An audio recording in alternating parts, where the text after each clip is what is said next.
সিলেটকে কাঁদিয়ে তৃতীয় দল হিসেবে প্লে অফ নিশ্চিত করলো চিটাগাং কিংস।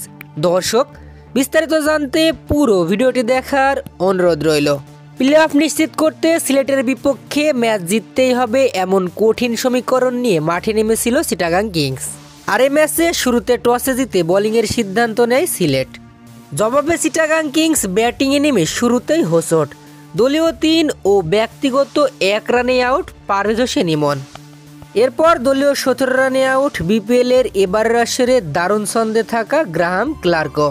শুরুতে 2টি উইকেট হারালেও চিটাগাং কিংসের হয়ে হাল ধরেন মোহাম্মদ মিথুন ও খাওয়াজা নাফে। দুজনেই তুলে নেন অর্ধশতক। তবে অর্ধশতক পূরণ করেই সমান 52 রান করে আউট এই দুই ব্যাটসম্যান। শেষ দিকে শামীম হোসেন পাটোয়ারির 23 বলে 38 রানের ঝড় ইনিংসের উপর ভর করে নির্ধারিত 20 ওভার শেষে চিটাগাং কিংস সংগ্রহ করে 196 রান। জবাবে বড় লক্ষ্য তাড়া করতে নেমে শুরুতেই বেহাল দশা সিলেটের।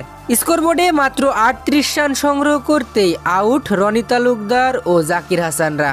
এরপর আসা যাওয়ার মিছিল শুরু করে দেন সিলেটের ব্যাটাররা।